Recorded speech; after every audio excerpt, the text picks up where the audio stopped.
welcome to the Illusion Eon, a higher perspective. I'm Liz James, and in this episode I'll examine the concept of what it means to be self-sufficient and breaking lack mindset. We live in a world where we're constantly striving for something, and no matter how much we have, there's always something we don't have or feel that we don't have from our own perspective. We have food, but maybe we want to eat at a restaurant or order that takeout. We have a home somewhere to live, but we want nicer furniture, a bigger space, the latest gadgets and accessories.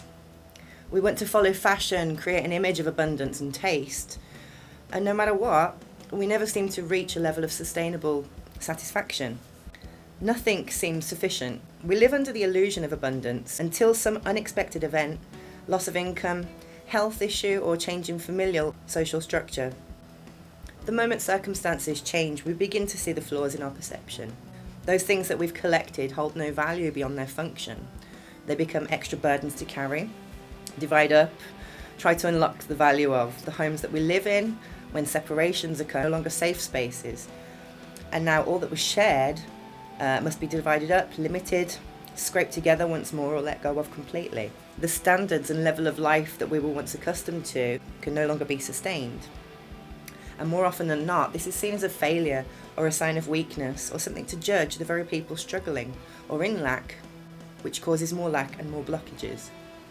To be self-sufficient in this world is an illusion. In order to self-sustain, we must participate and depend on what is outside of us and completely out of our control. So what can we do? Well, firstly, we must look at the basics. We become better at discerning what is true necessity and whether there is enough, or whether or not we are in lack, then address those issues and correct and stabilise those things. We let go of what doesn't enrich, doesn't help with self-sufficiency, and we slowly check out of that system that is binding us to lack and look at ways to bypass that. Think about this.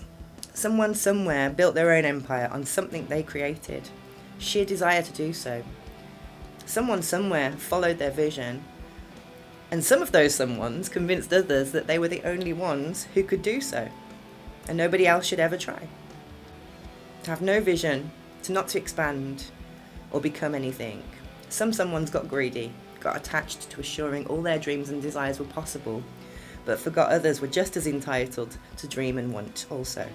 Those someones had limited thinking, and we can all fall into that same trap.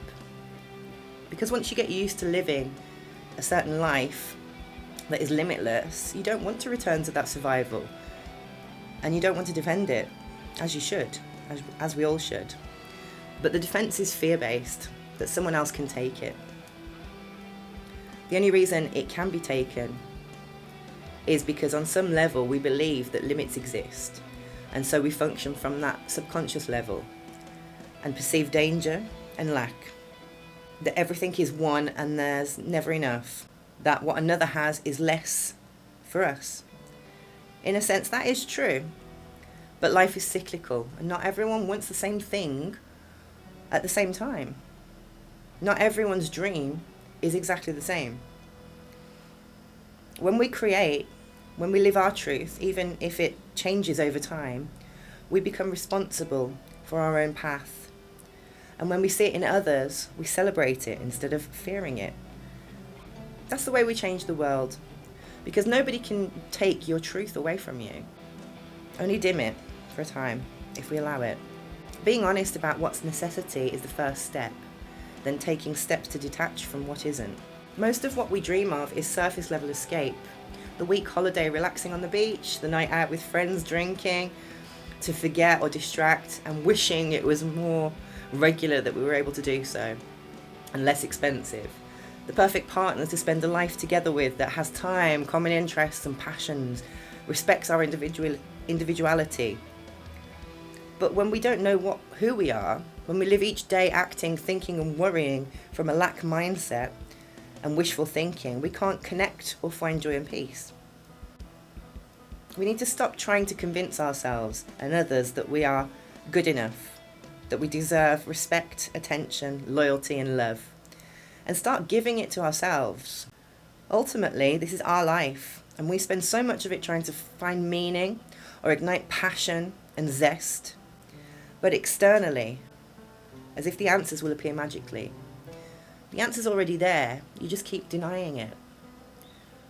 So before you do anything, know this: it's okay to want what you want, to like what you like, to speak freely, to say no, to disappoint, to go against the grain, to let go of people, places, things and situations that you never wanted in the first place. It's okay to admit you thought you did because you believed someone else.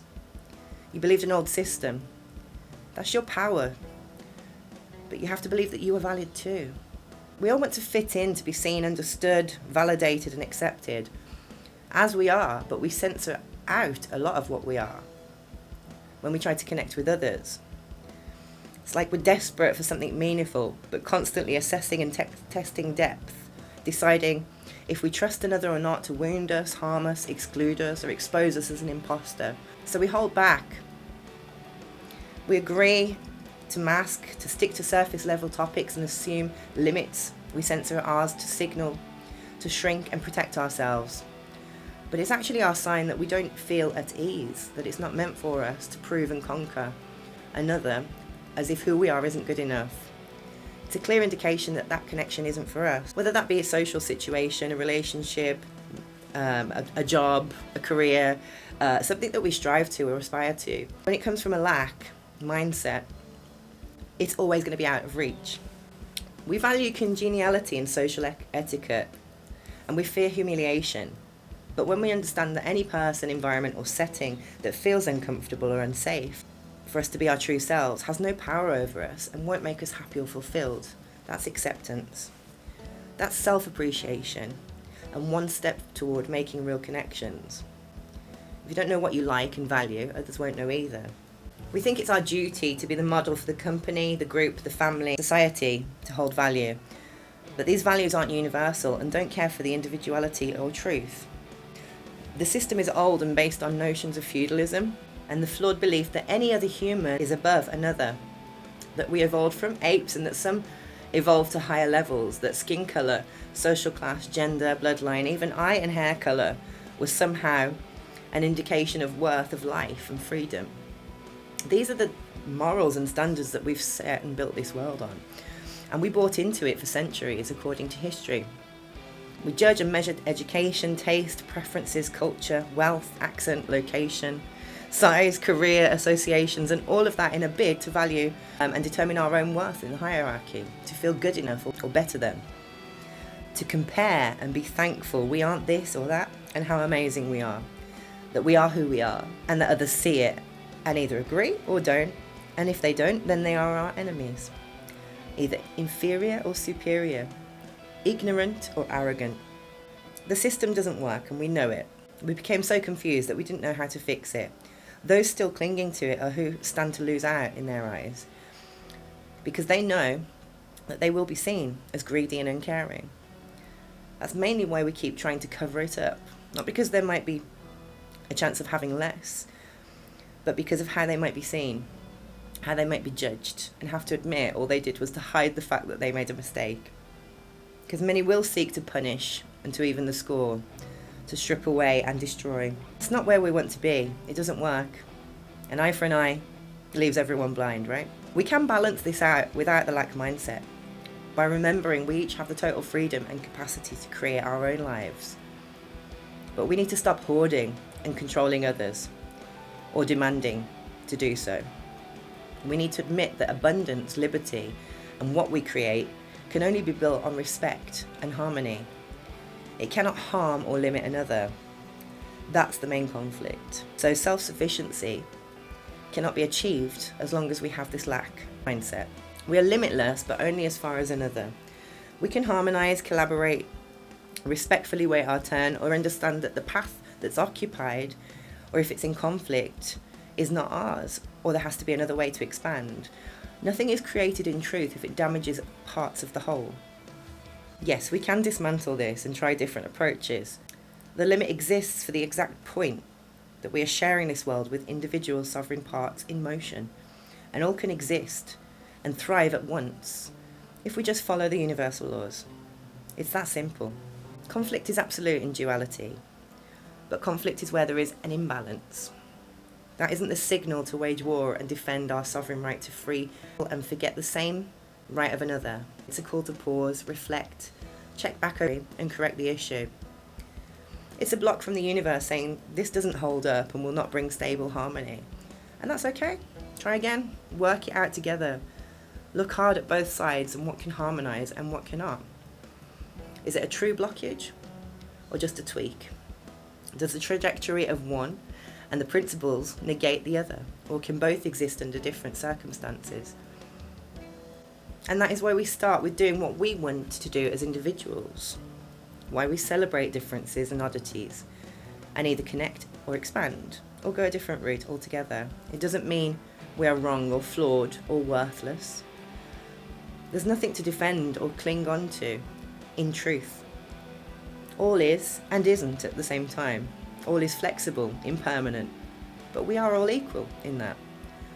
We all must be free to thrive and not be bound to servitude or serving anything that harms us or denies us or disconsiders the life of another for personal gain.